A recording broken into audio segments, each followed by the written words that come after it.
Welcome, Sagittarius, to your reading for November.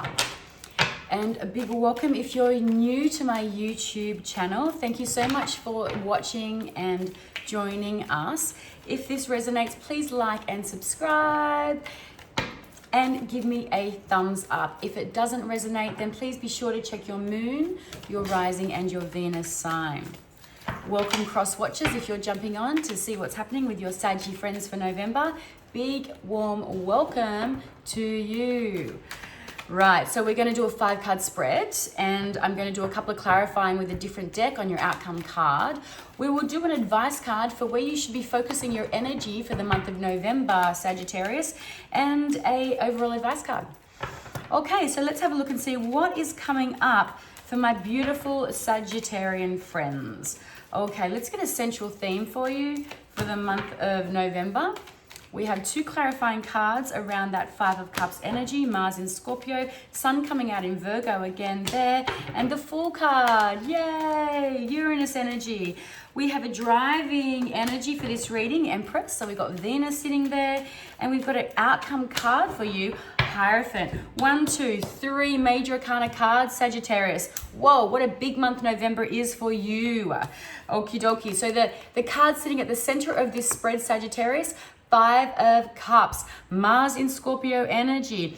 This is big energy, and it's energy around releasing. It's what it is you're sitting in this period of mourning. Okay, it's not like super heavy mourning, but there's a need to allow yourself to sit in this energy, sit in the emotions of loss, sit in the emotion of grief and grieving, but make sure that you're not sitting in there for too long, okay? This card shows up for you to remind you that yes, it's really important to acknowledge our emotions and to acknowledge grief, because if we don't sit in that energy, it flips it back around and it comes back to kick us in the ass later down the track. So we sit and we acknowledge, but we want to make sure that we're not sitting in it for too long, because there's beautiful things waiting for you, and all you need to do is allow yourself to heal and grieve, and then just turn around and you'll see that there's much better things on the other side of this grief that you're sitting in.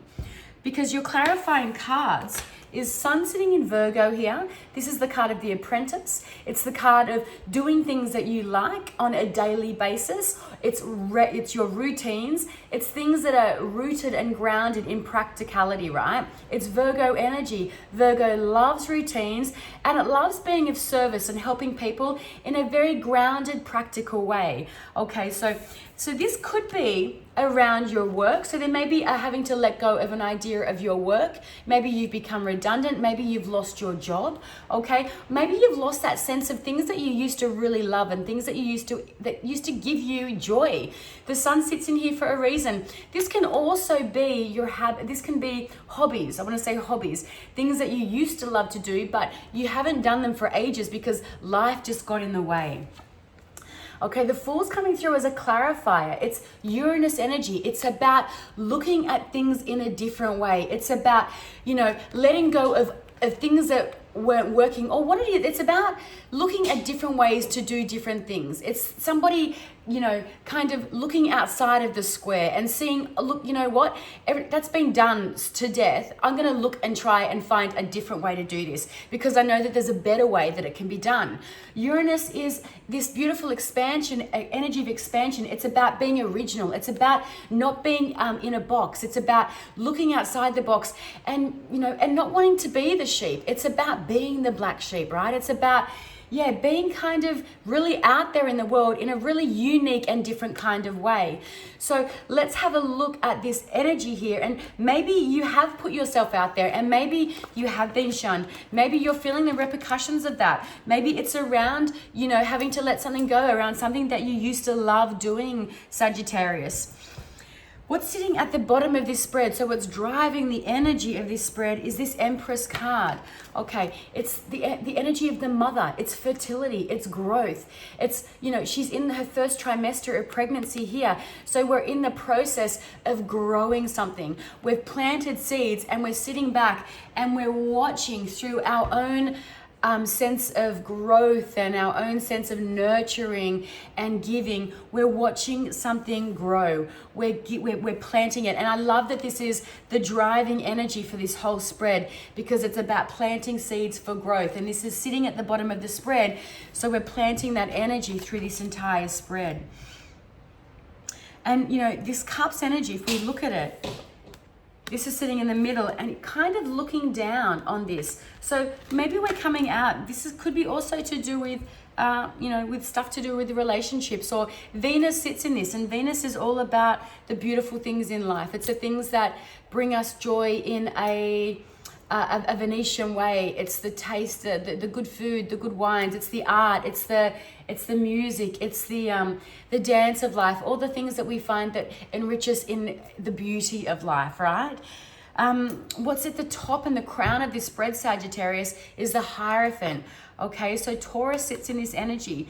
And again, Venus sits in Taurus. So we've got Venus at the top of this spread and Venus at the bottom of this spread. So isn't that interesting? Very, very interesting.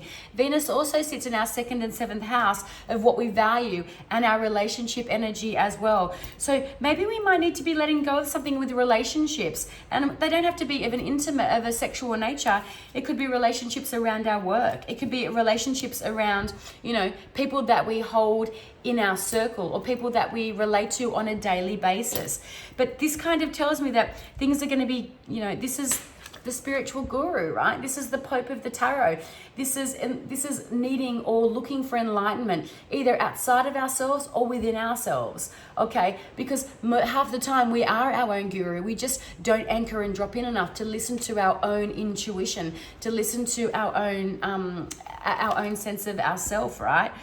Let's get some clarifying cards around that Hierophant energy.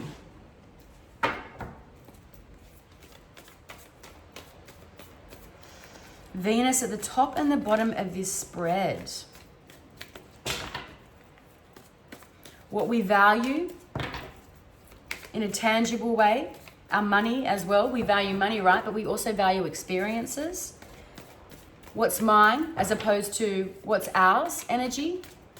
How I relate, what is mine, 2nd house, as opposed to relationship energy, because Libra is in Venus too. Interesting, right? First clarifier, the Hermit.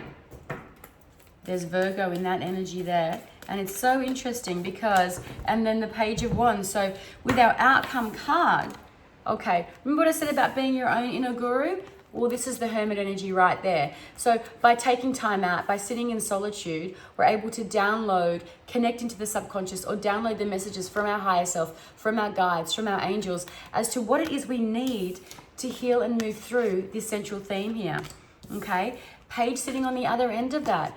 By doing this, by dropping in, by connecting, by listening to your inner, your inner guidance system, there's going to be joy coming to you, okay? Brand new beginnings, new ideas, new things coming in that spark your joy, that spark your fire. Connect you into that full energy. Interesting, Sagittarius. Very, very interesting. Now let's have a look and see where your focus needs to be for the month of November. Now, wouldn't it be cool if we got the 2nd or the 7th house, where this Venus energy is sitting so predominantly? So look out for Taurus people. Look out for Librans in the month of November, Sagittarius. Maybe you're needing to heal or grieve over one of those signs. Oops, 12th house. Talk about going in, listening to your intuition. There's that Hermit energy there as well, isn't it? So the 12th house is the house of illusions, okay? It's the house of things that are unseen. So I feel for you, it can also actually be the house of institutions, like the Hierophant. This is your outcome card. This is the house of institutions as well. Churches are institutions, right? Yeah, definitely. Government institutions too. It can also, like I said, be the card of weddings and things like that. So again, churches, institutions. This can be, the 12th house is the house of the unseen. So institutions and jails and psychiatry, things like that. For you, your focus, it's also the card of our dreams and listening to our intuition. But I really feel that for you, the advice is making sure that you don't try to avoid that sense of that healing process, that grief, because Neptune rules the 12th house. And when we avoid some things, Sagittarius, we can sometimes bury ourselves in the avoidance of things like alcohol and drugs and, dropping into our subconscious self-sabotaging processes. And all those energies do sit in the 12th house.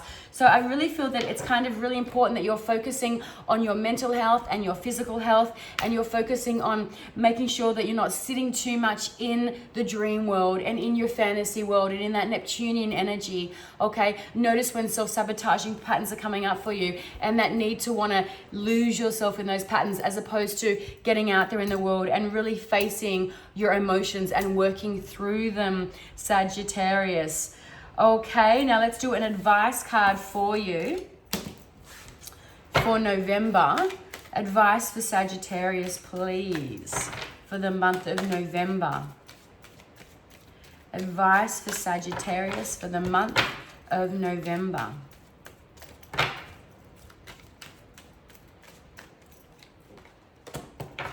Failure. I understand that a mistake is only an opportunity to learn. Okay, let's have a look and see what the book says about failure.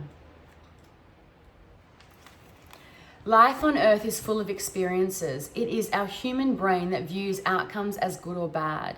The soul simply views them as chances to grow. So learn to see the big picture of life instead of the miniature.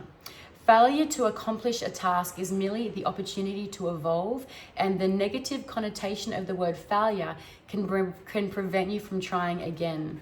You must come to the realization that there is no judgment involved with your soul's lessons. Realize that what you view as a failure is just your soul telling you that there is another path. Embrace the maxim, when the door closes, another one opens. It is a time for you to stop any negative emotional investment you have in the outcome. Revel in the knowingness that everything will reveal itself when it is meant to. No matter what, be true to your dream and the creative process. And that is so true of you, Sagittarius. If you're nothing, you are extremely expansive and creative. I'm trying to think of that quote that Michael Jordan, it's not a quote, well, it's something that he has said. I suppose it is a quote Michael Jordan says about failure, and it's like, it goes into how many times he has actually failed, how many of those game-winning shots he has actually missed, and that the reason he is so successful is because he has anchored in and sat in those failures. It's about because he's overcome and he hasn't sat in the failures. So the opposite of what I just said. It's about, he's learned from them. Yeah, and he's resisted the urge to kind of sit in the energy of them. Amazing. Can't think what it is, but literally I read it last night. It came up somewhere. Anyway, Sagittarius, if this has resonated, please like and subscribe. And after November, coming in December, come back and watch this reading again so you can see how the energies have played out for you for the previous month, okay, for November.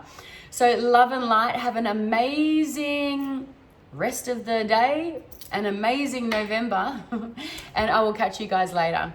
Bye.